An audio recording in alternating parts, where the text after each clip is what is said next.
dia. Agora melhorou? Gente, muito feliz de estar com todos vocês aqui hoje, iniciando essa mesa que vai debater SUAS e sistema de justiça. Que a gente sabe que é um desafio, né, de articulação, de integração dentro do sistema de garantia de direitos. Então, não só para o SUAS, né, mas integração geral. Eu acho importante, antes de iniciar, até fazer uma integração com vocês que estão aí, técnicos, gestores, né, dos serviços, e fazer uma pergunta assim para os nossos palestrantes já sentirem o nível. Quem está aqui hoje, mas não tá mas está pensando num ofício que tem para responder com um prazo de 10, 15 ou 20 dias, levanta a mão. Os prazos normalmente são esses, né, pessoal? Com 10 dias para responder, com 15 dias, 5 dias, pronto. O pessoal está colocando 5 dias também. E aí tem sido esses os desafios, né, de ter demandas que vão para além das nossas atribuições, mas demandas que também fazem parte dessa integração. Hoje a gente conta com uma mesa riquíssima que vai conseguir falar sobre isso. Acho que Regis traz um ponto que para mim é muito valoroso, que é que a judicialização nem sempre é ruim, né, Regis? Nem sempre vai ser ruim para assistência. E aí eu lembro, né, de já ter ouvido falar suas que isso é extremamente importante. Hoje, na assistência, nós temos a nota técnica de 2016, que fala sobre essa relação SUAS e sistema de justiça. Nós temos, e foi um avanço que logo que o governo assume, né, de ter a resolução 119, falando também dessa relação com o sistema de garantia de direitos. E é aqui hoje a gente vai estar com esses participantes refletindo sobre algumas demandas que a gente tem, que às vezes são requisições de cunho investigatório, às vezes são requisições a nível de perícia, mas também temos aqui, né, o promotor Dr. Marcos, que é uma articulação extremamente importante do SUAS com o sistema de justiça, e eu coloco o projeto do Reordena Setas, que é a partir desse projeto que a gente consegue o fomento da lei estadual do SUAS, consegue pensar uma possibilidade de concurso, pensando que a equipe técnica que a gente tem hoje no estado é insuficiente para dar conta. Então, é dentro dessas articulações que hoje a gente inicia nossos trabalhos dialogando com vocês. Espero que vocês possam aproveitar essa equipe técnica, né, Denise, que já foi secretária nacional e tem essa bagagem de dialogar sobre SUAS e sistema de justiça do local que ela está também, para que a gente tire dúvidas, para que a gente converse, para que a gente tenha essa manhã interativa. Eu vou passar inicialmente a fala para Regis, né, diretor da Proteção Social Especial no Ministério, que vai iniciar seus trabalhos. Se a pessoa puder botar os slides que ele já previamente deixou articulado. Não sei quem é que está responsável pelos slides. Não tem nem... Aproveitando que a pessoa responsável dos slides não está ali, nós estamos entregando os materiais da campanha do 18 de maio. A gente traz o mote do RN Faz Bonito. Não é Faça Bonito? Então a gente coloca RN Faz Bonito. E aí vocês estão recebendo alguns materiais para vocês terem com folder, com divulgações sobre a campanha do Maio Laranja, do Faça Bonito. Já é esse?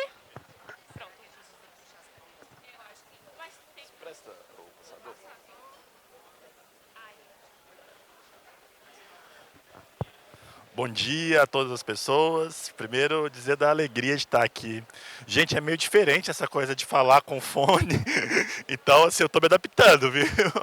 Qualquer coisa vocês, já peço desculpa antecipada aí, que a gente fica meio com tendo o retorno da nossa voz, isso dá um certo incômodo, mas daqui a pouquinho tenho certeza que a gente, né, já começa a deslanchar.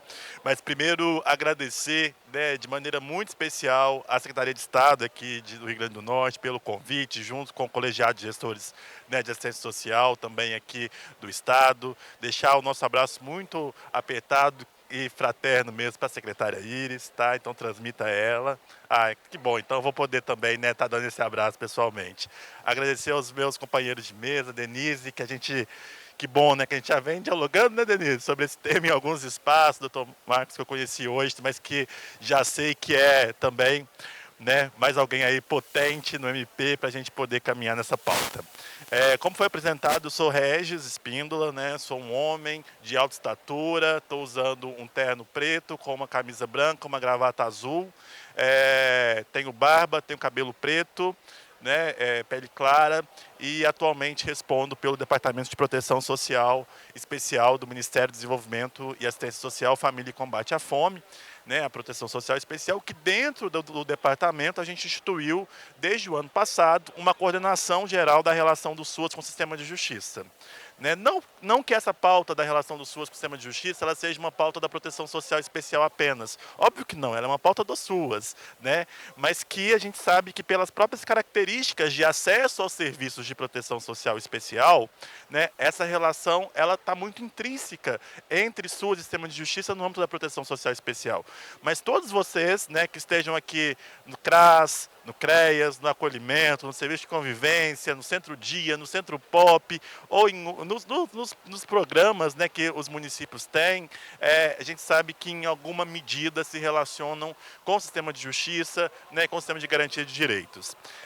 Acho que a Larissa ela foi bem bondosa quando ela falou assim, o ofício no prazo de 15 dias e de 20 dias, né, porque na minha época de município a gente tinha muitos ofícios que eram 24 horas, 48 horas, né, então assim, né, antes de estar no Ministério eu estava na Prefeitura de Belo Horizonte, então também, né, tenho total ciência de como que isso se dá, né, no dia a dia.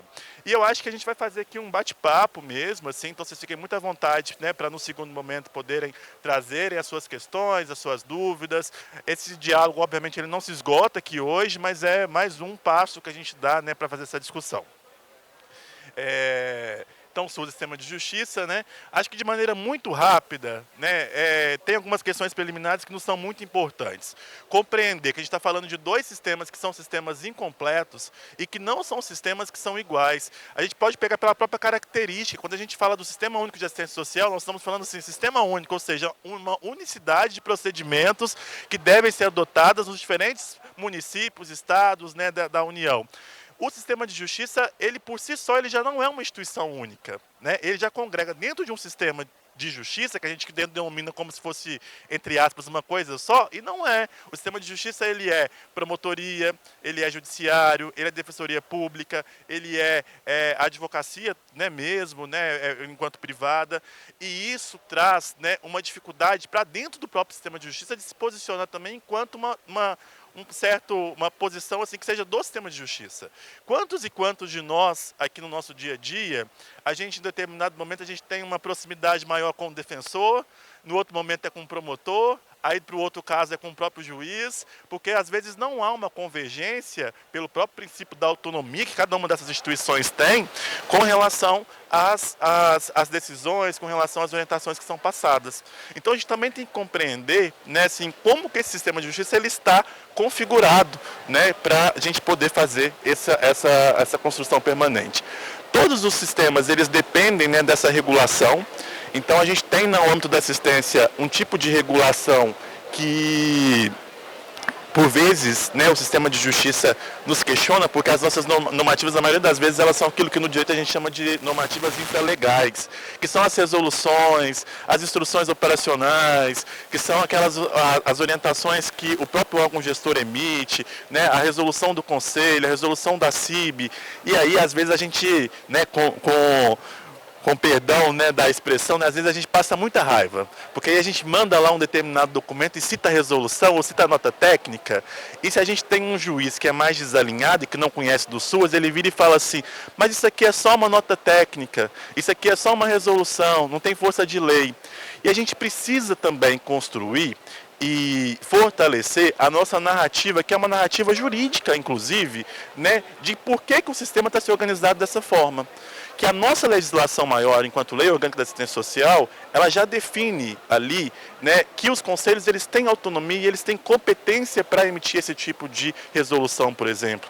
Que compete ao órgão gestor as produções, né, de essas orientações. Então a gente precisa também fazer toda essa sustentação, que eu sei que muitos de vocês já fazem no dia a dia, mas que a gente precisa cada vez mais ir aprimorando. Acho que é uma comunicação e uma integração que envolve profissionais de diferentes formações, né? Nós que somos da assistência social, por vezes a gente também tem que reconhecer que a gente é um pouco subjetivo demais, a gente divaga muito, a gente perde um pouco na nossa objetividade, né, enquanto respostas e tal. E o sistema de justiça, às vezes, assim, numa interpretação muito literal daquilo que eu escrevi, daquilo que está no processo. O que não está no processo, né, não tem impacto ali, né, jurídico sobre aquele procedimento. Então, são concepções e são diferenças entre esses sistemas que a gente precisa estar muito atento. Cada um tem uma linguagem própria, né? O significado, por exemplo, de denúncia para o sistema de justiça é um, para a gente, por muitas vezes, é outro, né? O sistema de justiça, denúncia, tem uma peça jurídica que chama denúncia, que se oferece, que tem prazo e tal. Para a gente, denúncia, muitas das vezes, é quando alguém liga lá no CRES e fala assim, tem uma pop rua na porta da loja tal e vocês têm que vir cá. Isso para a gente também é uma denúncia, né? Então, assim, são instrumentos diferentes, né, que a gente precisa estar sempre atento de que o outro está falando e o que eu estou dizendo e como o outro pode também interpretar isso que eu estou encaminhando, né? Acho que tem um ponto que também que é fundamental e que nos afeta muito, que é a própria organização. Como todos vocês sabem, a assistência social e, sobretudo, a proteção social especial, ela vem de uma organização que ela era segmentada. Por isso que a gente tinha a sentinela para atender criança e adolescente vítima de violência. Por isso que a gente... O áudio está baixo, então eu peço aí a equipe do som para... E peço também, e aí também o pessoal está falando também para tentar ver se... tá. Agora, se tiver muito ruim, talvez troque o aparelho, pede o pessoal lá para trocar o aparelho, que talvez pode, né, ser uma questão do aparelho em si. Mas aí, como eu estava falando, essa segmentação das políticas, a segmentação, a gente vem dessa história segmentada também, né? Que era programas específicos para criança, para adolescente, para mulher, para idoso, para pessoa com deficiência e assim por diante. E aí agora a gente tem serviços que são para a família. Mas o sistema de justiça continua numa lógica o quê? Segmentada por público. E muito dificilmente vai mudar essa lógica, pela própria característica que o sistema de justiça tem. Mas isso nos coloca uma situação que, por vezes, nós estamos acompanhando uma família que tem violação de direito com a criança, que tem violação de direito com o idoso, que tem violação de direito com a mulher, e aí o mesmo serviço, o mesmo PAEF ou o mesmo PAIF, está lá recebendo ofício de 3 promotorias diferentes. Ou recebendo ofício de 3 juízes diferentes, né? Ou de 3 segmentos da rede, enquanto solicitação de informação. E aí vem também essa nossa sobrecarga do trabalho, né? Porque a gente tem que, muitas das vezes, informar sobre questões individuais, mas numa lógica que a assistência social está configurada, que é uma lógica coletiva do atendimento, né? A gente tem um atendimento focado na família. É óbvio que as especificidades da criança, do adolescente, do idoso, são consideradas no nosso atendimento, no nosso acompanhamento. Mas o acompanhamento, ele se estrutura não a partir do indivíduo, ele se estrutura a partir da família. E o sistema de justiça, por não compreender em alguns aspectos essa nossa trilha mesmo, né, de proteção, cobram informações muito específicas sobre um determinado, né, indivíduo, porque precisa responder algo dentro de um processo, né? Então, dialogar e ter espaços como esse, para que a gente possa também, né, fomentar a discussão com o sistema de justiça de como nós estamos organizados, né, é fundamental. É o que eu já tinha dito, né, assim, né, que a gente também tem que pensar, né, que na especial a gente tem essa interface maior, mas que isso não é muito para além da especial, né, isso é uma questão e uma interface que é do SUAS, e que o principal, gente, é a gente compreender também que nós não devemos estar em lados opostos. Porque o nosso objetivo é o mesmo, é garantir proteção para a família, para a criança, para o adolescente, para a mulher, para a pessoa idosa, para a pessoa com deficiência. Por mais que as formas e as trilhas como isso pode vir a ser construído sejam diferentes, a gente tem que ter, né, essa dimensão que o nosso objetivo é um objetivo comum de proteção. é muito comum, e aí Larissa até, né, deu um spoilerzinho, né, dessa fala, né, Larissa, assim, né, de falar da questão da judicialização. Primeiro, tem uma pesquisa que eu acho que muitos de vocês conhecem, da professora Ana Paula Mota, né, lá do Rio Grande do Sul, que é SUS Sistema de Justiça, que, né, foi em parceria tanto pelo MDS, a época, o Ministério da Justiça, isso em 2014, e que traz aí uma análise, né, sobretudo a partir de entrevistas regionais, de como que os profissionais do SUAS e como que os profissionais do Sistema de Justiça veem aí essa relação e quais são os principais problemas. Né, ela está publicada, então depois quem tiver curiosidade que não conheça, joga lá no Google, pesquisa SUAS Sistema de Justiça, Ana Paula, que já vai vir lá um documento do IPEA, né, junto com o MJ, junto com o MDS, que vocês vão poder estar tendo acesso ao documento completo.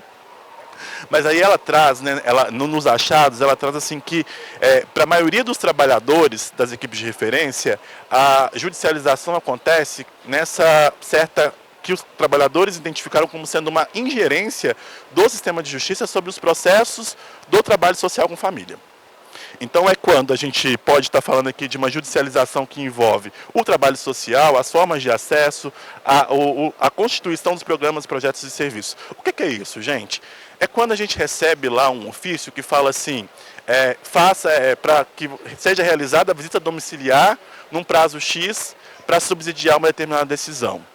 E aí, o profissional, obviamente, ele se sente invadido tecnicamente quando ele recebe. Por quê? Porque visita domiciliar é um dos instrumentos do trabalho social com família. E o profissional, a equipe técnica, que tem a melhor condição de identificar qual é o momento para que se realize essa visita. Né? Então, nesse aspecto, a gente tem que os profissionais vêm chamando de uma judicialização acerca do trabalho social que é desenvolvido. Por quê? Porque tem um terceiro, tem um ator ou uma atriz do sistema de justiça me falando o que eu tenho que fazer dentro de um acompanhamento socioassistencial, que é a minha especialidade de trabalho. Só que, por muitas das vezes, isso que a gente chama de judicialização vem muito mais numa perspectiva de que a gente está fazendo, na verdade, um equívoco de encaminhamento ou uma ingerência. Porque, em termos mais jurídicos, e é claro que aqui, até pelo tempo a gente não vai aprofundar disso, a judicialização ela requer, de fato, um processo, né, assim, um rito processual, etc. E, na maioria das vezes, essas solicitações, elas vêm muito ainda numa fase pré-processual, numa fase de procedimentos que são administrativos e que não necessariamente tratam aqui de uma judicialização no termo estrito sensu, compreendem? Mas por que isso é importante eu saber essa diferenciação? Porque eu acho, né, assim, né, acho que a gente percebe isso, que as respostas vão ser diferentes. Para questões que são de ingerência, questões que são de equívocos, a resposta é diálogo, a resposta é construção de fluxo, a resposta é produção de material de apoio, etc. e tal. Agora, aquilo que de fato é judicializado, a resposta é jurídica. E aí, para uma resposta jurídica, a assistência social ela não vai dar conta dessa resposta sozinha.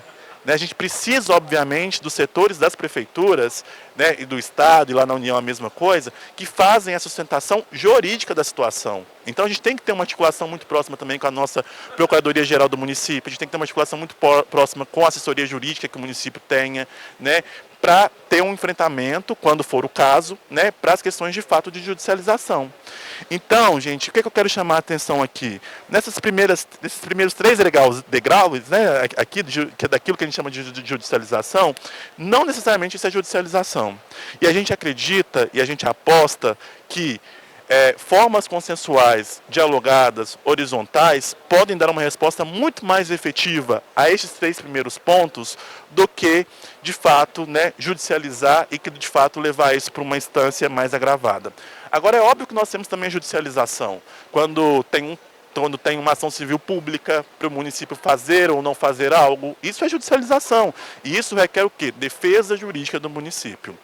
Quando a gente fala assim que nem sempre isso é ruim, né, eu acho que a gente tem que lembrar de algumas situações, né, e a gente vive um momento que é muito interessante, que todos vocês vão captar esse exemplo muito rapidamente. Demarcação das terras indígenas. A gente teve uma judicialização, o STF se posicionou a respeito. Isso foi ruim? Não. A gente tinha grupos minoritários, que a legislação, por esses grupos minoritários não estarem representados no espaço legislativo, né, essa legislação não atende às demandas desses grupos, e a gente precisa, de fato, de uma judicialização para o judiciário colocar e efetivar os direitos fundamentais de determinada população. Isso acontece com direitos de mulheres, isso acontece com direitos das pessoas LGBTQIA+, P+, né?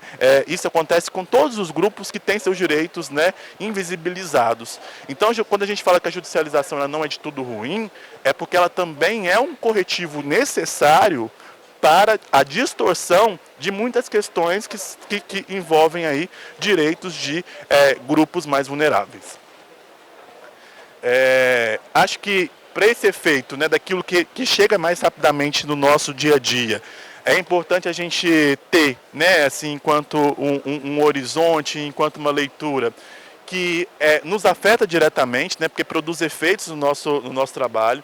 Por exemplo, quebra a cultura do planejamento, né, aplicação de recursos, sobrecarga das equipes, gestão da área, vira um fura-fila da política pública, né, porque às vezes vocês planejaram lá toda a rotina da semana. Chegou um ofício, 24 horas, 48 horas, 5 dias, aquele ofício pula para o começo da fila.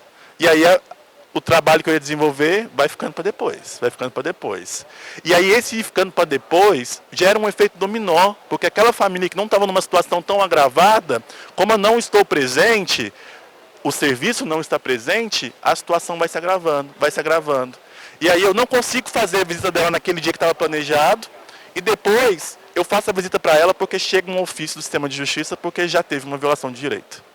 Então a gente fica numa sensação, às vezes, assim, que a gente está quase que enxugando gelo, né? Porque a gente vai e volta o tempo todo. E por isso a construção de fluxos, de orientações, a construção de uma sinergia entre os dois sistemas é tão importante.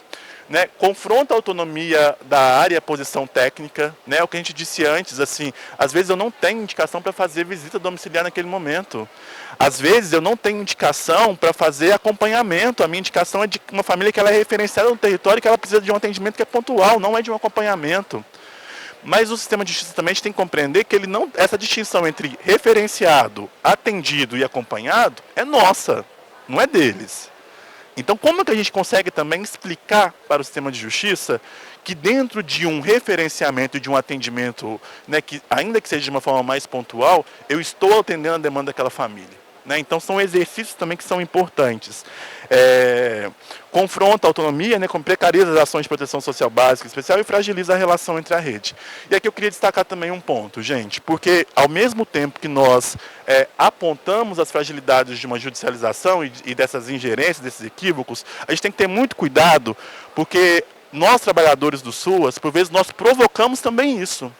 Quando eu estou numa reunião de rede entre CRAS e CREAS e eu não consigo chegar num consenso do melhor encaminhamento para aquela família e mando um ofício para que o promotor defina isso, eu estou provocando essa ingerência. Eu estou provocando um processo que a gente considera como judicialização. Porque pela minha, às vezes, discordância entre rede, eu chamo um terceiro para resolver uma situação que deveria ser interna à política. Então isso é um ponto fundamental, a gente também tem que ter uma compreensão do quais os expedientes e quais as solicitações que eu estou fazendo para esse sistema. Porque por muitas das vezes essas solicitações, elas estão agravando, né, essa relação sobre esse aspecto de fragilização da rede. Aqui alguns avanços, eu não vou ficar, até pela questão do tempo, mas esse material vai ficar disponível depois para vocês, tá? Então a gente tem aí todo um avanço também, né, do campo, né? A gente não está falando de um problema novo, acho que vocês escutaram isso várias vezes já estão em várias mesas escutando isso, e às vezes a gente fica numa sensação assim, olha, mas a gente não está saindo do lugar. Mas eu trago um pouco essa linha do tempo para ver que a gente está saindo sim, né? A gente tem já vários instrumentos, a gente tem conseguido regular muito mais essas relações, né? A gente já tem aqui, por exemplo, pelo Ministério Público, pelo próprio Judiciário, pela Defensoria Pública, profissionais que estão muito mais abertos ao diálogo conosco, né, da assistência. É claro que isso é em todas as comarcas? Não, não é. Às vezes a gente vai ter um juiz que é difícil, não posso falar palavrão, né? Que é muito difícil. Às vezes a gente vai ter um promotor que é muito difícil, às vezes a gente vai ter um defensor que nos provoca muito. Mas que a gente também, num contraponto, a gente também tem, né, muito bons profissionais nessa rede. E aí a gente tem aqui todo esse marco normativo que pode auxiliar vocês, inclusive, nesses diálogos, nessas respostas, nessa construção. E aí queria trazer, mais especificamente, acho que também muitos já conhecem, mas quem não conhece, assim, tem que conhecer. Se até ano passado, e a gente continua, a nota técnica 02 de 2016 era o nosso instrumento de trabalho que a gente ficava debaixo do braço, agora a gente tem que ficar com a nota técnica 02 num braço e a resolução no outro, porque ela é fundamental também para a gente poder tá nos orientando. Quem não conhece, está aqui o QR Code, então é só vocês apontarem o celular para a câmera do celular para esse QR Code que vocês vão estar tendo acesso à resolução. E ela traz ali instrumentos e parâmetros que são assim basilares mesmo para uma boa relação entre o SUS e o sistema de justiça. É uma resolução que foi construída por vários atores e atrizes, incluindo trabalhadores, entidades, gestores, incluindo Denise Colim, que foi também nossa especialista, junto com a Ana Paula, e foi aprovada pelo Conselho Nacional de Assistência Social. Ela vem justamente para partir nesse processo de aproximação. Ela não é uma ação isolada, a gente tem que compreender isso, não pretende esgotar o assunto, não pretende instituir processos que são relativos internos ao sistema de justiça, não substitui necessidade de diálogo local, não substitui normas específicas dos conselhos de categoria, mas ela reafirma a necessidade do diálogo, ela reafirma o conteúdo da nota técnica da SNS 02 de 2016, ela estabelece parâmetros de atuação e, sobretudo, ela se posiciona a respeito das suas próprias competências na relação com o sistema de justiça. A gente tem que parar de ser uma política também do não, porque às vezes a gente tem uma energia muito grande assim o cenário nos exige isso, mas a gente tem uma energia muito grande, a gente gasta uma energia muito grande para falar daquilo que a gente não faz. E a gente precisa começar a falar daquilo que a gente faz. Então, quando a gente quando a gente recebe uma certa requisição, que é algo que a gente não faz, de vez de responder o que eu não faço e ficar lá 2 folhas falando por que eu não faço, a gente tem que mudar também um pouco a nossa estratégia. A gente tem que falar assim, que a gente não faz isso porque a gente faz isso, a gente faz isso, a gente faz isso, que essa família ela não está em acompanhamento, mas ela está incluída no Bolsa Família, ela está no cadastro único, ela recebeu benefício eventual em tal data, ela está referenciada no território. Então a gente também tem que passar uma segurança para o sistema de justiça que o nosso trabalho é importante na perspectiva daquilo que é nosso, de fato, e não daquilo que não nos compete. O que não nos compete vai ser uma linha do meu ofício, com certeza, mas a fundamentação ela tem que ser muito mais sobre a perspectiva do que eu faço e por que aquilo não me compete, do que eu ficar justificando o tempo todo ali daquilo que não é competência da minha equipe de referência. E aí, finalizando aqui está a estrutura, não vou passar também nela, mas tem alguns pontos que são importantes, que é disso que a gente conversou.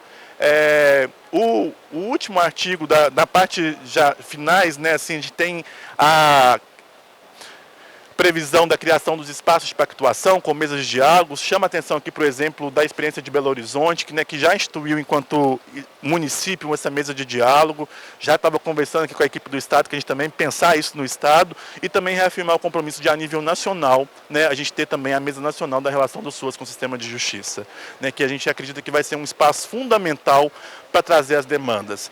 Muitos dos problemas que a gente vive com a judicialização e com as demandas do SUAS é porque essas demandas elas são tratadas sempre no individual. E aí fica lá o gestor de município de pequeno porte, tendo uma relação por vezes muito desigual com o sistema de justiça, ou ainda pior, às vezes nem é o gestor, é o próprio trabalhador do CRAS que tem que ficar lá fazendo algum tipo de enfrentamento. Então a gente precisa coletivizar essa demanda. Ela não é uma demanda do município A ou do município B, ela não é uma demanda do profissional A ou do profissional B, ela é uma demanda do SUAS. E será uma demanda do SUAS, a SNS, a Secretaria de Estado, as secretarias dos municípios têm que adotar também essa discussão de uma forma mais coletiva, não de uma forma individual. Por fim, de fato, Larissa? Só deixar uma mensagem para vocês que eu gosto muito, para a gente poder refletir, que a oposição da pobreza não é riqueza, mas a justiça. E como disse o Leonardo Boff, precisamos entender que justiça não é judicialização, mas que todos nós precisamos de justiça. Obrigado, gente.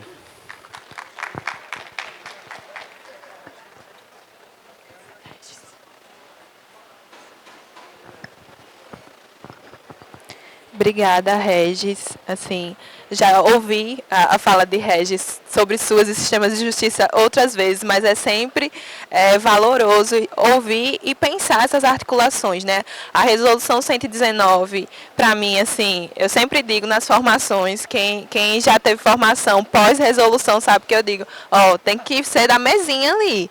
Tem lá o que a gente não faz, mas é importante a gente também dialogar de tipo, chegou para solicitar a questão X sobre família. Coloca o acompanhamento que está sendo feito. Coloca o que é que os serviços estão articulando junto com aquela família, para além de colocar, tá, mas passo X e X não é demanda nossa. Nós não somos braços do sistema de justiça, né? Nós somos um sistema único, que temos nossas normativas, temos nossas atribuições e temos o nosso fazer.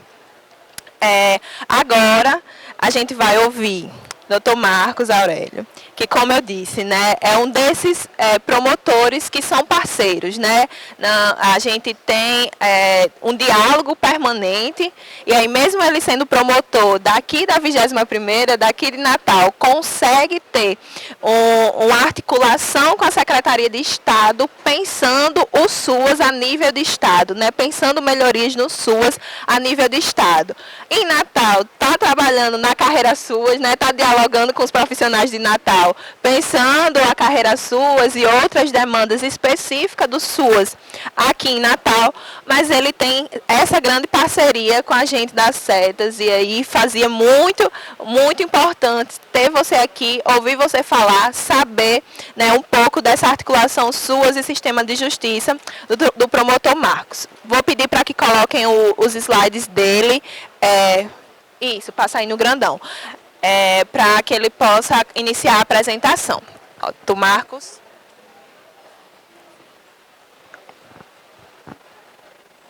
Muito bom dia a todas e a todos. Eu queria inicialmente parabenizar a FEMURNE pelo evento grandioso e belíssimo. Confesso que fiquei impressionado aqui com a estrutura, com as possibilidades, com a utilização da tecnologia. Queria também agradecer e fiquei muito honrado com o convite que me foi feito pelas setas, pelo COEGEMAS, de poder participar. Dizer que é uma grande honra dividir aqui esse painel com o Regis, que eu tive a oportunidade de conhecer, e ele já vai me propiciar a avançar em alguns temas, porque ele tocou em muitas das coisas que eu acho muito importantes. Queria cumprimentar também a amiga Denise Colim, e é muito interessante, porque Regis ele tem essa experiência na Secretaria Nacional, na Coordenação da Proteção Social Especial. Eu trago um pouco a experiência do Ministério Público, e Denise vai trazer as duas, porque eu a conheci como secretária nacional da Assistência Social, tive a honra de ser algum dos integrantes do sistema de justiça que eram convidados a participar junto com a Secretaria de várias discussões, e ela também traz, ela é do Ministério Público, vai trazer essa experiência e muitos conhecimentos aqui para a gente. Então eu queria inicialmente me fazer a minha descrição. Eu sou um homem alto, de cabelo loiro, estou de óculos, com um terno caramelo, uma camisa azul, com a gravata azul, com listas caramelo. E dizer que, na verdade, eu acho que Regis tocou num ponto muito importante. A gente talvez precise focar muito mais em alguns aspectos de aproximação do que propriamente buscar distâncias e diferenciações entre SUAS e o sistema de justiça. Porque ambos, eles têm uma característica em comum. Eles são portas de acesso aos direitos. Ou seja, eles são ambientes através dos quais a população busca para que os seus direitos sociais, em especial, eles possam ser protegidos. Então é preciso pensar os serviços da assistência social, mas também os órgãos do sistema de justiça, como portas de acesso à justiça. Isso é muito importante. Então, quando eu trato de SUAS e acesso à justiça, eu quero tratar dentro de uma perspectiva, que é a perspectiva da assistência social como um direito social. E o primeiro ponto, a primeira parte que eu queria tocar aqui com vocês, era traçar um pouco o cenário atual de 2024. Como é que a gente vê os desafios atuais em relação ao SUAS. E aí eu costumo chamar a atenção que hoje nós vivemos um período complexo de reestruturação do SUAS. Reestruturação do SUAS. O SUAS ele passou recentemente por um grave processo de desfinanciamento. A gente sabe que os recursos não chegavam, os repasses não chegavam, houve uma redução de financiamento muito grande até recentemente. Isso fez com que, inclusive não sou nem eu que estou dizendo, o Ministério Público aqui, o CNMP, ele expediu a recomendação 82, que era justamente para aprimorar a atuação do Ministério Público no acompanhamento do cofinanciamento federal. Havia uma preocupação com esses repasses, com esse cofinanciamento. Isso ficou ainda mais agravado quando a gente pensa no coronavírus, quando a gente pensa no período da pandemia. Ou seja, o período da pandemia, ele trouxe problemas de muitas dimensões. É um problema de saúde pública, é um problema econômico, foi um problema social, fiscal, político. E mais do que isso, um problema etário. A gente não pode esquecer dos órfãos da Covid. Nós tivemos várias crianças que perderam pai e mãe, que não tiveram nem a oportunidade de viver o luto, que vão viver e conviver com questões psicológicas muito graves, tiveram que sair das suas cidades, das suas escolas, e essas pessoas elas serão, infelizmente, se não houver um trabalho social, o público da assistência social, que elas vão se tornar crianças, adolescentes. Então eu tenho essa preocupação, eu trabalho com infância e juventude, para que a gente trabalhe muito com essa ideia, que se possa trabalhar com as famílias, que se possa criar os filhos, para que esses filhos não precisem se recuperar das suas infâncias. Para que eles não cheguem na idade adulta, tendo que se recuperar de infâncias que eles não tiveram. E aí tem um papel muito grande a assistência social como um direito, ou como um direito a uma política de assistência social. E aí eu chamo a atenção, vocês sabem muito mais do que eu, que o problema da assistência social não é um problema de regulação. Eu considero a assistência social uma política que tem muitos avanços do ponto de vista normativo, do ponto de vista de regulação. Nós sabemos que hoje superou-se o assistencialismo, a assistência social é um sistema público não contributivo, mas fundado numa gestão compartilhada, descentralizada e participativa. Então, as obrigações e os deveres, eles estão muito claros, vocês sabem muito bem, eu não vou perder tempo com isso. Mas há deveres, por exemplo, federativos, da União, dos estados e uma grande responsabilidade dos municípios. Existem deveres de cofinanciamento, uma preocupação muito grande com a gestão do trabalho, existia um núcleo de educação permanente, carreiras suas, e também com os serviços que precisam estar estruturados, serviço de proteção social básica, proteção social especial, de média e de alta complexidade. Mas qual é a realidade? A realidade é que no Brasil todo, os serviços de assistência social estão desestruturados. A gente tem, na verdade, isso historicamente é uma política nova, graves problemas de estruturação da política de assistência social. Então existem problemas que são estruturais, problemas que nascem porque existe um gap, uma distância entre a regulação e a prática, entre o que está previsto na normativa e como há o planejamento e como há a implementação dessa política pública. E qual é o grande problema disso, que eu gosto muito de chamar a atenção? É que às vezes essas estruturas, elas funcionam de forma desorganizada, mas elas acabam se naturalizando, elas acabam se invisibilizando, ou seja, elas se estabilizam. E você começa a pensar, isso é assim mesmo, os servidores são precários, as estruturas são precárias, mas não tem como ser assim. E aí você acaba só lidando com as consequências e ninguém trabalha de uma forma mais sistêmica, coletiva, as causas desse problema. Então existe essa dificuldade.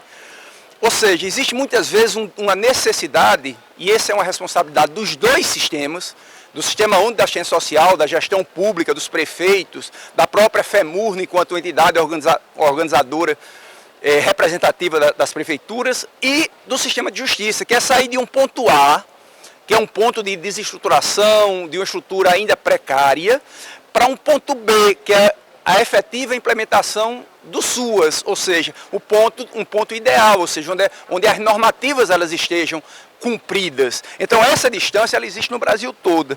Aí vem a grande pergunta que serve de orientação aqui para a nossa discussão. Como é que o SUAS e o sistema de justiça eles têm lidado diante desses problemas estruturais, dessas estruturas que ainda não são ideais, dessas estruturas que precisam ser fomentadas, precisam ser reconstruídas, edificadas, que tem vários desafios onde há uma necessidade de uma transformação social. E aí eu chamo a atenção que há duas formas de relação, de inter-relação entre esses dois sistemas.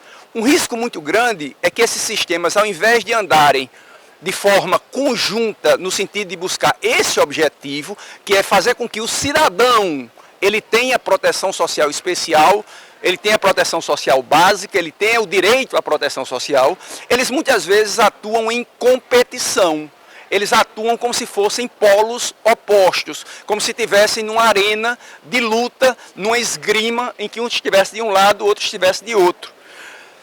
Foi justamente, o Dr. Regis lembrou muito bem da pesquisa da professora Ana Paula Costa da Mota, que liderou, pesquisa do IPE, muito séria, que revelou de forma mais científica esse problema das relações do SUS com o sistema de justiça. Mas o principal achado que eu vejo dessa pesquisa é que realmente, diante dessas linguagens diferentes, diante do fato do direito se comportar a partir de uma lógica, que é uma lógica muitas vezes mais estática, é uma lógica muitas vezes olhando para o problema do passado, é uma lógica que busca uma decisão segura e justa, e para isso precisa de prova para poder dar essa decisão.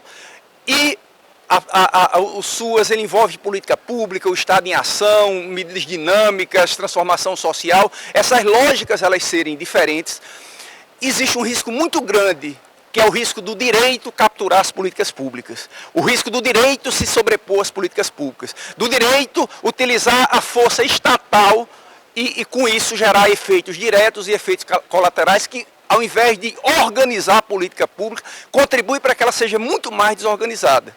Só que aqui na assistência social a gente tem uma situação muito diferente. Diferente da saúde, que é uma área onde tem uma judicialização muito expressiva, e a grande discussão na saúde é excesso de ações individuais que desorganizam o sistema de saúde. Aqui nós não temos excesso de ações nem individuais e muitas vezes ações de estruturação, ações coletivas. Nós temos uma coisa que é, na verdade, um embate entre esses dois sistemas a partir das suas lógicas. E a grande verdade é que esse embate nasce por uma circunstância. Os profissionais do direito não estudam, eu sou professor de direito e digo isso, e eles não conhecem o SUAS. O SUAS é, do ponto de vista do sistema de justiça, invisibilizado. Um achado dessa pesquisa é que as ações, a judicialização coletiva, ela é insignificante. Ou seja, o sistema de justiça que tem a responsabilidade de controlar, de fiscalizar, de fazer com que os direitos se efetivem, o direito à assistência social se efetive, ele não tem agido, ele não tem buscado a estruturação desse sistema. Muito pelo contrário. É como se ele agisse da seguinte forma: olha, SUAS não é problema meu, eu preciso resolver os meus problemas, então eu vou utilizar o que eu tenho, que é o poder de requisição.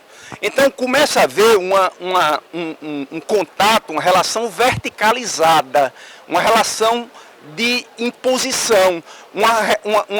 Ao invés de haver um diálogo, uma construção conjunta, há uma distância, um distanciamento entre a administração e o controle. Ou seja, você começa a requisitar em 24 horas, em 5 dias, em 48, sob pena de multa, sob pena de desobediência, que na verdade seria prevaricação, sob pena de prisão. Ou seja, você começa a utilizar instrumentos do direito para capturar as políticas públicas, isso sendo feito muitas vezes de forma desinformada, sem conhecimento de que isso está sendo gerado, olhando apenas para a sua ilha, para as suas necessidades. Ou seja, o que existe na prática é um abuso do poder de requisitar. O que existe na prática é a requisição indevida,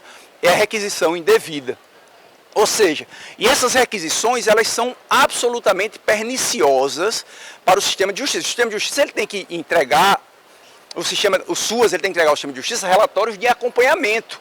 Relatório de acompanhamento das famílias, o que é que tem sido feito, mas não fazer laudos, pareceres que vão subsidiar investigações. Não é esse o papel. Isso gera um problema ético, ou seja, como é que eu vou proteger, eu me coloco na posição de proteger e agora eu estou investigando. Como é que é o problema de trabalho, como é que eu estou sendo remunerado para exercer um trabalho por faltas de equipes do sistema de justiça. e um problema de desestruturação do SUAS. Eu até usei uma expressão politicamente incorreta lá na secretaria, eu dizia que isso é um Estado incoerente. Eu usei até na época um Estado esquizofrênico, hoje é politicamente incorreto. Porque eu dizia o seguinte, como é que pode a minha promotoria, que é uma promotoria especializada, estar lutando para estruturar o SUAS, e o sistema que eu participo, o sistema que tem o dever de contribuir com essa minha luta, ele está tirando as condições para que o SUAS funcione. Ou seja, a gente faz relatórios sociojurídicos há muito tempo, e lá em 2014, 2015, eu tive a oportunidade de conversar com a coordenadora de creche, ela me disse isso, olha, aqui tem muita desestruturação, tem muita dificuldade, mas eu queria uma única coisa do senhor, era poder fazer um trabalho social, porque eu passo o dia, todo o meu tempo respondendo ofícios, requisições de coisas que não são do SUAS. Ou seja, então a gente está diante de uma discussão que não é de judicialização, é uma discussão de competência, o que compete ao SUAS, o que compete ao sistema de justiça. E a causa disso é, não tenho dúvida, a invisibilidade do SUAS para o sistema de justiça. Vocês que são da área do serviço social, que trabalham nas políticas, conhecem muito mais o SUAS do que nós do sistema de justiça. Eu digo que eu fui obrigado a estudar, eu estou numa promotoria especializada, mas não encontro muita gente do sistema de justiça para discutir sobre SUAS. E aí nós tivemos realmente alguns avanços, já foram citados, o provimento 36, eu não vou do CNJ, a resolução 33, para que o sistema de justiça se equipe com as suas faça concurso, tenha as suas equipes interprofissionais, o caderno do CREAS, mas nós temos aqui no Rio Grande do Norte também nota técnica 01/2018, onde orienta os promotores a não fazer essas requisições. Nós temos essas requisições indevidas, um relatório do COEGEMAS, enfim. E qual seria a atuação mais correta? Seria uma atuação do ponto de vista da indução. Ou seja, eu trago aqui um pouco, eu vou passar muito rapidamente porque eu só tenho 6 minutos, um pouco da experiência aqui do Ministério Público do Rio Grande do Norte, onde ele tem tentado, e aí eu entro na linha da judicialização positiva, se é que você entende que essa judicialização é positiva, eu, por exemplo, entendo que sim, onde a gente tem trabalhado todos esses aspectos do sistema de justiça, como, por exemplo, cofinanciamento, estrutura física e recursos materiais dos serviços, recursos humanos e as relações do SUAS com o sistema de justiça para tratar de uma forma mais geral.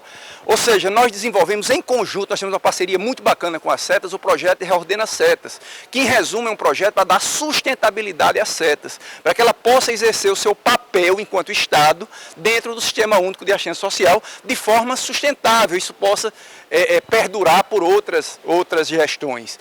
Nós temos avanços em relação ao cofinanciamento, aos planos de regionalização, foram avanços muito importantes. E quando eu trago o município de Natal, no município de Natal nós temos, por exemplo, isso foi incentivado, induzido pelo Ministério, um plano municipal de assistência social. Nesse plano municipal, uma das ações era a criação do núcleo de educação, que agora está sendo, inclusive, muito divulgado. A SETAS criou o núcleo permanente de incentivo de educação permanente.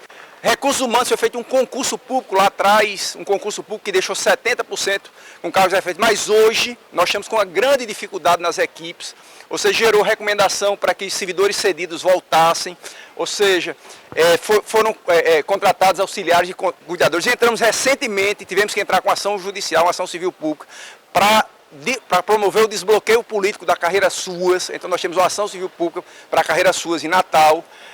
Estruturas físicas, vou passar rápido, tem várias ações alcançadas, ações civis públicas ajuizadas, enfim, mas eu queria focar aqui no sistema de justiça. Ou seja, nós chegamos a ajuizar uma ação em razão de uma recusa dos conselhos tutelares lá atrás, 2015, para que eles fizessem a averiguação. Eles entendiam que deviam requisitar tudo do juiz. E nós entramos com ação judicial, conseguimos sentença, transitada em julgado, onde o juiz reconheceu que a responsabilidade era dos conselhos tutelares, eles não poderiam requisitar esse tipo de coisa. E temos um trabalho também com o próprio Ministério Público, ou seja, nós temos vários acordos para que as equipes técnicas dos Ministérios Públicos sejam criadas, porque os problemas são dois: ou se requisita servidores do SUAS desfalcando a equipe, ou requisita-se para que os servidores que estão no SUAS utilizem essa. Fizemos articulação com o Judiciário, tem um concurso público agora em andamento para ser chamado agora o pessoal para as equipes técnicas do Judiciário, que é fruto dessa ação também, que vai repercutir. A nota técnica que nós já falamos, e aí eu termino com uma pergunta. E nos municípios que não têm essa atuação indutora, ou seja, que ele vem trabalhando com um sistema que ainda está desestruturado, não existe uma indução por parte do sistema de justiça, e ele vem recebendo essas requisições. O que ele tem que fazer? Como lidar com esse problema? E aí eu vou concordar com o que o doutor Regis disse, que é a necessidade de você trabalhar sob o ponto de vista de uma negociação em alto nível. Ou seja, muito cuidado para essa negociação não ser uma negociação competitiva. Ou seja, vou negociar para que você não requisite, vou negociar para que você cumpra o que eu requisitei. Ou seja, essa queda de braço ela não vai ser boa para ninguém. É muito importante que haja realmente uma atuação mais horizontal. Eu acho que tem um papel muito importante os gestores da assistência. Eu acho que a FEMURNE, doutor Mário está aqui, tem um papel muito importante. Ou seja, como ela é uma reunião dos municípios, e essas discussões muitas vezes elas têm que ser feitas no nível estratégico, com o judiciário, com o Ministério Público, com os próprios conselhos tutelares e quem requisita aí indevidamente, para que esses sistemas eles se apropriem de qual é a função dos SUAS. E a partir daí você possa fazer uma negociação que leve em conta os interesses, ou seja, uma negociação em que você possa também colocar o chapéu do outro, uma negociação onde se estabeleça um processo de comunicação positivo, ou seja, onde você diz, olha, apesar das suas necessidades, nós precisamos afirmar o nosso papel dentro do sistema de garantia de direitos, ou seja, qual é o papel da assistência social como direito social. Então, essa mesa de diálogo, essa negociação mais ética, uma negociação elegante, uma negociação em que você possa afirmar quais são as suas necessidades, quais são os seus interesses e levar em consideração as do outro para avançar, isso é absolutamente importante. E eu digo isso pelo seguinte, termino com Einstein, que diz que se esse problema ele continua presente, a gente tem que estar expedindo resoluções, discutindo esse tema sempre recorrentemente, é porque a gente precisa fazer diferente. Ou seja, simplesmente está negando e fazendo esse embate no nível operacional, talvez não seja o melhor caminho. Então, o meu convite aqui é que a gente possa tratar de forma mais estratégica esse tema, tratar de uma forma mais organizada e a partir dos níveis de decisão e também dos níveis operacional. Então, dentro desse caminho aqui, mudança que você quer está na decisão que você toma. Então, minha sugestão é que se tomem decisões sérias para a afirmação dos SUAS dentro do sistema de garantia do sistema de justiça, e isso vai ser essencial para que se mude essa concepção e a gente possa efetivamente não ter mais essas requisições, ter menos requisições, ou não ter requisições devidas, e ter mais judicialização, ou pelo menos articulação em nível de indução de política pública, que é isso que o sistema necessita. Muito obrigado. Ele cravou direitinho. E olha que foi, né?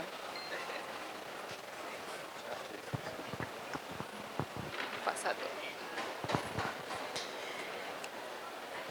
Gente, só queria dizer uma coisa, perfeitinho, né?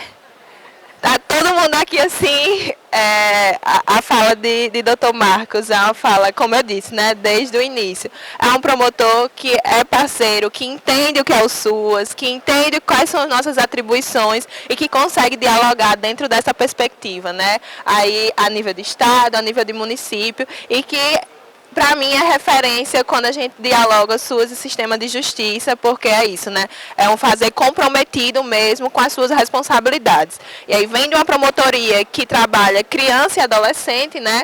Vem da promotoria que trabalha essa defesa e como o Regis coloca, né? Acaba que o sistema de justiça ele é fragmentado. A gente vai ter... Cada serviço vai receber demanda de idoso, vai receber demanda de criança e adolescente, de mulheres, mas nós na assistência a gente trabalha com todos esses públicos, trabalha com essas famílias, e aí como a gente vai conseguir se articular, e enfim, é uma grande felicidade também. Eu já quero esses slides, viu? E eu tenho certeza que o pessoal já vai ficar aí, quero os slides de Dr. Marcos, porque ele é muito pontual, assim, numa ferida mesmo, né? Numa ferida do que os nossos serviços têm vivenciados no dia a dia. E agora a gente passa a fala, né, para encerrar esse primeiro momento de debates, para a Denise Colim. que atualmente está como assessora, né, isso, na subprocuradoria. E aí já foi secretária nacional, construiu diversos documentos que dialogam exatamente sobre a nossa realidade e que vai ter aí o tempo de fala para também reforçar o que é o SUAS e como ele vai se articular com esse sistema de justiça. Você quer mais água? Que eu vi que sua água acabou. Faz favor, quero sim. Bom dia, né, a todos, a todas. Gostaria de agradecer imensamente ao convite da Secretaria, ao convite da FEMURNE, né, FEMURNE. Também dizer da satisfação, do prazer de estar dividindo a mesa com o Regis. A gente vem pensando, né, em possibilidades que desde o MDS e da SNAS haja uma indução para estabelecer essa negociação nesses parâmetros orientais que o Dr. Marcos mencionou, e com o Dr. Marcos, que já é, né, já disse, um grande parceiro nosso, fez várias oficinas nas conferências, né, nacionais, compunha esse grupo com Ana Paula, uma advogada, né, e professora e assessora nessa perspectiva. Enfim, eu estou atualmente, né, como diretora de Planejamento e Gestão do Ministério Público do Estado do Paraná, mas saindo desse espaço, me preparando para a aposentadoria e indo para um centro de apoio operacional de promotorias de assistência social. Foi o primeiro centro de apoio para orientar promotores de justiça a trabalhar com a política de assistência social. Já tem mais um criado no Mato Grosso do Sul, nós estamos assessorando um para estabelecimento em Goiás, um outro na região norte, e a nossa ideia, então, aqui, até pedir para falar por último, porque a ideia é que a gente possa definir alguns encaminhamentos propositivos, né, porque a gente já entendeu quais são as dificuldades da relação. A gente já entendeu que temos avanços normativos e avanços de estruturação e de negociação, né? E agora a proposta é poder aqui estar pensando com vocês algumas outras alternativas. Lá no Ministério Público do Paraná, enquanto estava no planejamento, nós definimos no planejamento estratégico do Ministério Público ações específicas para as promotorias com projetos estratégicos, né, que estariam fomentando a estruturação do SUAS nos municípios. Então, um é o fortalecimento dos conselhos, o outro é a fiscalização do orçamento e o outro é a qualidade dos serviços da proteção social básica e da proteção social especial. Então, nessas três dimensões, né, controle social, financiamento e oferta de serviços, a gente acha que é possível, né, que o Ministério Público oriente os promotores de justiça a reconhecer e a tirar os SUAS da invisibilidade e possa compreender a lógica e estrutura do funcionamento do sistema e como esta relação pode ser estabelecida, né? E aí também como consequência para a área meio. Eu pedi aqui só para interromper um pouquinho, peço desculpas, só para anunciar que o proprietário do HB20, placa QGN 1B90, que por gentileza queira comparecer onde foi estacionado, vou repetir, é o HB20 QGN 1B90. Muito obrigado e desculpe. Imagina. E que ele possa compreender. Então, a gente também está elaborando um curso, né, em EAD, para que os promotores, e aí estamos conversando aqui com o Regis, que isso pode ser estabelecido, né, oferecido para todos os estados, possa ser uma parceria do MDS com as escolas dos ministérios públicos, enfim, a gente vai dialogar um pouquinho sobre isso. Eu tinha estruturado, né, porque a gente quer professor também, né, tem essa tragédia de colocar um monte de questões, mas o Régis já falou da composição do sistema de justiça, e Dr. Marcos já falou das possibilidades de interconexão. Então, eu vou passar tudo isso, vou retomar um pouquinho dos instrumentos e a gente vai falar das estratégias, né, que eu acho que é melhor. Me desculpe, eu não fiz minha audiodescrição, ao contrário deles, eu sou uma pessoa de estatura mediana, né, de meia idade também, né, cabelos castanhos escuros, olhos claros, estou vestindo um vestido, né, em tons de caramelo, gostei da história do caramelo, com preto, não combinamos, mas, né, não acordamos, mas combinamos. Atrás de mim está aqui, né, a nossa estrutura de apresentação. Então, tudo isso aqui eu vou passar, mas queria reforçar, né, a exposição do Dr. Marcos em relação às áreas de atuação do Ministério Público. E o quanto, quando estamos no Sistema Único, nós fazemos a interconexão com todas estas atribuições. No Paraná, a gente fez um levantamento, o Ministério Público atende 25 áreas, várias delas com interconexão de políticas públicas, né? Então, e na estrutura das comarcas, quando é inicial, a gente conversa com um único membro. Mas de intermediária para frente, de portes maiores, nós vamos estar falando com pessoas distintas, né? Promotores de justiça distintos. E aí cada um pode ter um entendimento. Então não dá para a gente só falar com o promotor que se responsabiliza pela política de assistência, que em alguns estados nem tem, como aqui. Atende por segmento, então é o idoso, a pessoa com deficiência, né? A criança e adolescente, violência contra a mulher. E aí a gente vai ter que pensar também, né, nessas estruturas. Uma alternativa interessante, já que, né, a Federação dos Municípios está presente aqui, é estabelecer isso em conjunto. Então, não sei, lá no Paraná as federações são divididas por regiões, né? É a federação e depois no estado, né, dos municípios, e cada região congrega um conjunto de municípios.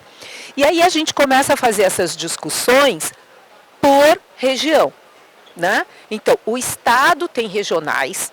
Essas regionais chamam, através da Federação dos Municípios, os prefeitos para conversar e os secretários e as suas equipes. E nós, do Ministério Público, lá nós temos equipes regionais, equipes técnicas regionais do Judiciário e do Ministério Público, insuficientes, né, que não dão conta disso, mas temos equipes. Então, essas equipes e o Centro de Apoio chama os promotores. E agora a gente está tentando chamar, conjunto com o tribunal, os juízes, para pensar os problemas, né, da política de assistência social e de outras políticas de defesa de direitos e outras políticas setoriais na região. E como é que a gente pode tanto ofertar serviços, particularmente da proteção social especial, né, nesta região, e como é que a gente pode elaborar protocolos e fluxos considerando a rede e a especificidade daquela determinada região, né? Para nós tem sido positivo. É claro que se, né, sugestão fosse boa, conselho fosse bom, né, todo mundo dava. Então vocês têm que criar um formato próprio aqui para o Estado, mas para a gente tem dado resultado, né? Não vou falar aqui das funções de cada um, mas esse material também fica, porque a gente parte destas funções para poder discutir a integração e a integração com o sistema de garantia de direitos, né? Então, também tudo isso aqui, das interconexões, das relações, e assim, a gente fala de judicialização, mas quando nós estamos falando no âmbito da atuação extrajudicial, o instrumento de judicialização é esse que o Dr. Marcos está aplicando, que é o termo de ajustamento de conduta, e é de negociação. Então, sempre que pudermos, né, estabelecer esta intervenção, que é fomentar a política, que é estabelecer ações conjuntas, que é definir uma negociação que estrutura as responsabilidades, nós estamos falando extrajudicialmente. Ele é mais rápido, ele é mais eficaz, ele é mais resolutivo e ele atende os interesses de ambos os sistemas. É claro que, de vez em quando, a gente vai precisar do âmbito judicial, né? Para aplicar medidas de proteção e de socioeducação, para judicializar o acesso ao BPC. Foi fundamental o posicionamento do STF, né? No sentido de dizer, olha, para conceder o BPC, você não pode simplesmente reconhecer a renda. Você tem que traduzir, e isso depois está na lei, né? Você tem que traduzir o nível de dependência, o gasto com, né, acesso a medicamentos, alimentação, moradia, enfim. Então, nós temos que transformar a judicialização numa conquista, né? E a outra, por exemplo, a discussão que está se fazendo agora no STF em relação ao atendimento da população de rua, né? Que também vai sair uma decisão no sentido de estruturar, né, serviços das respectivas políticas públicas e de garantir direito, inclusive de moradia, né? Então, esta estratégia, né, que está aqui, da renda básica, em 2022, com a necessidade de implementação gradativa. Então, quer dizer, estas coisas todas é que a gente tem que trazer as nossas demandas, né? Não só ficar sendo demandado, né? Mas trazer as demandas para esta garantia de direitos. Tá? Bom, estas coisas aqui também, os impactos, o que isso atrapalha, a Régis já falou, né? Também quais são as requisições equivocadas, estão lá na resolução, ele já botou até o QR Code para todo mundo ver. A gente está tentando pensar em alguns esclarecimentos maiores, se o Dr. Marcos puder nos ajudar, inclusive lá do artigo 21, que fala da curatela e tudo. Como é que a gente transforma... agora me veio uma ideia. A gente pode fazer uma resolução interpretada, comentada, né? Podemos fazer uma resolução comentada. E aí a gente coloca os entendimentos das duas partes, dos dois sistemas, e já vamos indo para uma, né, para uma construção de entendimentos mais comuns, né? Se aceitarem, a gente se dispõe, né? E aí, gente, quando nós falamos, isso aqui eu acho, eu não vou falar, claro, instrumento por instrumento, mas o Ministério Público e o sistema de justiça, os órgãos do sistema de justiça, têm vários instrumentos, né, que vão potencializando esta articulação, né?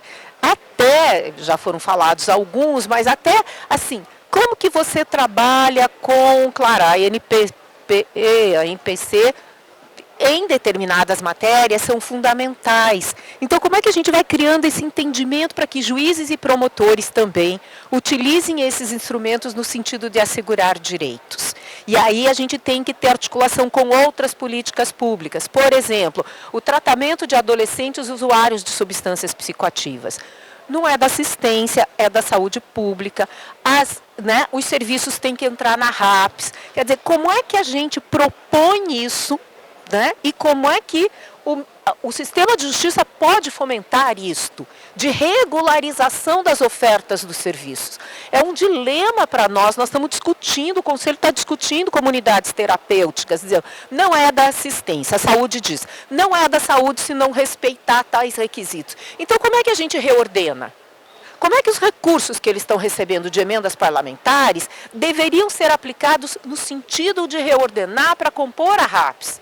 Lá também estamos com um projeto estratégico de visitas institucionais aos CRAS, aos CREAS, para além das unidades de acolhimento e às comunidades terapêuticas agora, né? No dia que eu viajei ontem, a gente fez uma reunião de manhã que todas as áreas, saúde, educação, direitos humanos, criança, idoso, os promotores vão pensar nas visitas às 371 comunidades terapêuticas que existem no estado, né? Para que a gente tenha um levantamento de cenário e para que a gente possa propor reordenamento, né? Com calma, vai levar 10 anos, não tem problema. O problema é que nós temos que resolver e atacar as causas da questão, né? Vamos seguir aqui a orientação que está perfeito.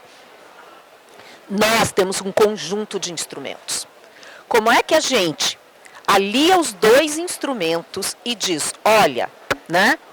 O técnico, e quando a gente recebe uma determinação, gente, se ele pede para fazer uma diligência, né? Porque o juiz é isso que ele sabe pedir, e às vezes o promotor também da área, né? Que é o termo. Gente, não cabe a gente fazer diligência. Não. Né? 5 minutos? Nossa, então vamos embora. Né? Então, assim, não cabe a gente fazer diligência, ok. Só que eu não vou me apegar ao termo diligência, porque quando eu responder, o que o promotor e o juiz querem é um subsídio para a tomada de decisão. Por isso que ele dá 24 horas, 5 dias, 15 dias. Porque ele também não pode ficar com o material preso. Ele tem um sistema, o nosso chama PRO-MP. No judiciário chama PROJUDE. Né? Ele tem um sistema que ele também, em 30... Se ele receber uma denúncia como, no nosso entendimento de denúncia, não uma peça. Tá? Uma denúncia que é uma violação de direitos. Ele recebe uma notícia de fato. Ele tem 30 dias para se manifestar. Podendo prorrogar por mais 30, isso é determinação do Conselho Nacional. Então, ele tem que ter uma orientação. Se aquele caso, aquela família, aquele indivíduo já está sendo acompanhado, a gente vai dizer num relatório. Não interessa se ele chamou diligência. Para nós, é relatório. Não interessa que ele mandou fazer uma visita domiciliar. Para nós, é o acompanhamento e a gente coloca lá. Se respondeu isso para ele, ele não vai ficar brigando que nós não fizemos uma diligência, que nós não fizemos uma visita. Ele quer orientação. Agora, se não está, a gente diz que vai inserir no atendimento e que a equipe vai avaliar e que em X dias encaminha o relatório, que é a possibilidade. Então, eu não vou furar a fila, porque eu vou inserir no planejamento, né? Só que tenho que inserir, né, gente? E tenho que fazer um relatório com qualidade, porque também, vamos e venhamos, às vezes a gente tem muita fragilidade. E às vezes a gente vai ter que dizer, olha, eu quero uma reunião, porque a situação é muito mais complexa do que a gente pode tratar aqui. Eu vou fazer um breve estudo com um indicativo de que eu preciso de mais tempo, porque a violação é mais séria e não cabe só assistência. Nós vamos ter que falar com a saúde, com a educação, com a habitação. Então, se a gente vai mostrando para ele que também é mais complicado do que parece, a violação é maior, ele também vai pensando nos instrumentais dele. Então, não vou deixar como notícia de fato, eu vou abrir um procedimento administrativo que já me libera do prazo de 30 dias, né? E já me permite um acompanhamento mais sistemático. Isso tudo, se a gente conseguir ir lá interpretando e colocando como... 2 minutos, gente, meu Deus. Então, não vou falar mais nada disso, tá? Vai ficar. A gente colocou várias experiências legais, né? Que tem aqui para a gente já usar como referência, né? Depois que a gente fizer uma resolução comentada, a gente pode trazer essas experiências na resolução, né? E pode trazer instrumentos que ajudem um e que ajudem outro, né? Porque também nós temos que entender o lado do Ministério Público e do Judiciário. Eles têm que dar resposta, eles têm prazo, eles têm o Conselho Nacional cobrando, né? Eles têm um sistema de informação que apita que o prazo estourou, eles têm uma corregedoria em cima deles. Né? Então a gente tem que dizer como que nós vamos nos articular e não também dizer que não resolve, porque eles têm o poder de determinação e nós vamos ter que respeitar. Então é melhor a gente combinar, né? Melhor combinar o jogo. Enfim, outras medidas que a gente pode fazer, mas aí, né, outras medidas viáveis aqui, tá? Mas aí o que eu queria conversar mesmo é que a gente propusesse para as diversas instâncias do SUAS e do sistema de justiça processos de negociação. Posso falar esse? Assim, Larissa, posso fazer essa explicação? Que acho que daqui para frente já são propostas positivas de negociação, né?